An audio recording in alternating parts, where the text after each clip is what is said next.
So I'm out here in the garden this morning and I was walking around as I normally do every morning, and I came across some green Scotch bonnet peppers.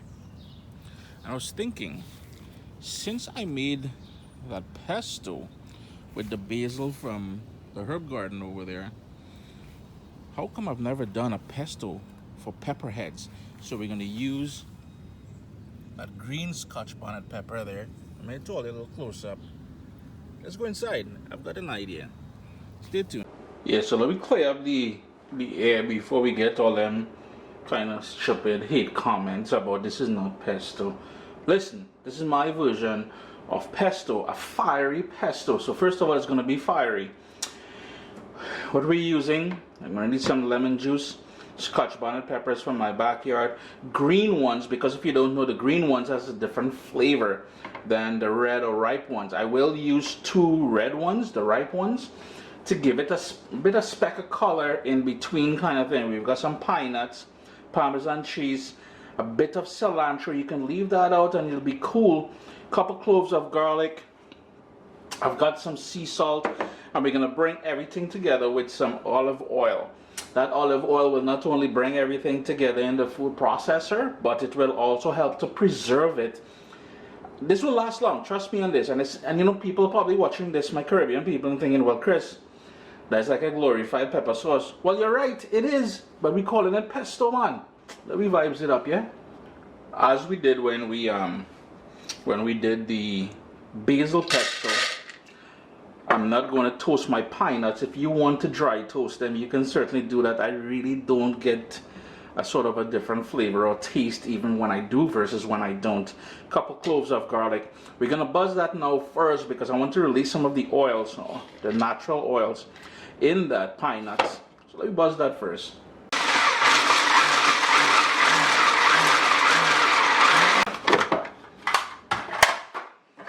I'll just scrape down these sides a bit. Got a rough chop going there. Continue working that, and that sort of nuttiness of that pine that's really coming out, boy, smelling good. And then you know you add that garlic in there, yo, fire, man. Next up, we're gonna go in with those Scotch bonnet peppers. Now here's the thing, friends, please use gloves and wash your hands immediately after with soap and water. I ain't trying to get no hate emails or lawsuit from people talking about they end up in the hospital because they touch here and there after. Real pain, eh? Trust me on that. What I'm doing is I'm taking the stems off, and we're going to discard that. And then I'm going to go in, look at that, brand new steel, Damascus steel. Gosh, and so it have a nice weight on it too. I'm just going to give that a rough chop. Man is a Scotch bonnet specialist. I ain't wearing no gloves. I'm big and bad like that. But anyways, one thing I also forgot to mention to you guys, not only are these peppers, these Scotch bonnet, green, they're not fully mature yet. What we would call young pepper.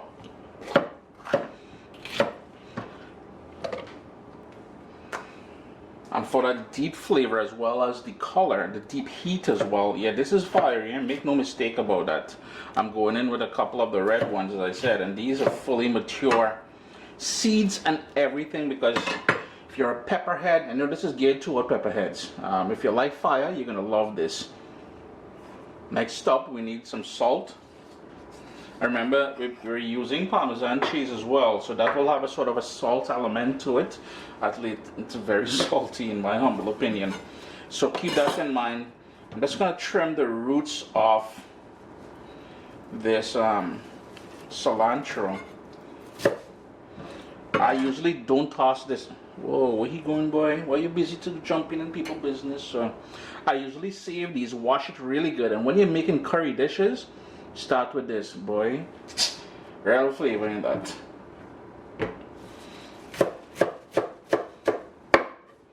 I remember I said you can also leave that cilantro out if cilantro is not your thing. Shadow Benny people. Well, you could flex with all the Shadow Benny here as well. Next up, a good dose of olive oil.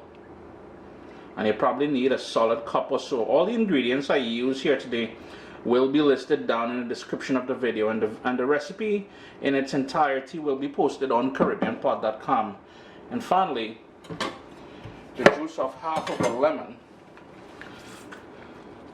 That's just gonna give it that nice, and if you like lime pepper sauce, you're gonna really like this. But this is gonna really brighten up. You know the seeds still getting in there, boy. Well, everybody trying to be frontish, so we're just gonna buzz that now until it's nice and smooth. Well, you can control the texture to your own liking.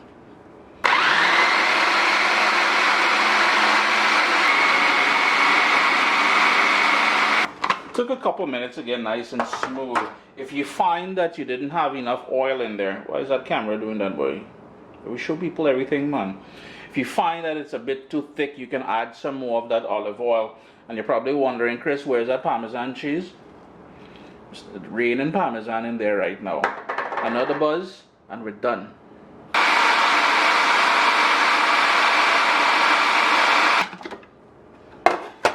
Let's quickly show you all the finished product here. And it's nice and thick. I like it thick but runny at the same time. Chris here, caribbeanpot.com. Always a pleasure to have you all here in the kitchen with me. Scotch Bonnet Pesto. If you want it a bit thicker, that is totally up to you. You know, it's your thing. What do you use this with or on or whatever? Treat it as a pepper sauce if you want. Treat it as a hot sauce. For me, I have a nice dish coming up in a few days. I'm doing a shrimp, sort of a Scotch Bonnet Pesto shrimp dish. You guys are going to want to stay tuned for that. It's great on grilled meats, on burgers, on hot dogs, on vegetarian dishes. If you wanted to grill off some kebabs with vegetables, put some of that on there. But remember, it is very spicy, your friends. Oh, storage. Airtight container in the fridge, and you're good to go for at least 3 months. My little baby is here. We've got cookbooks, guys. WestIndianFoodCompany.com. Get your copy today.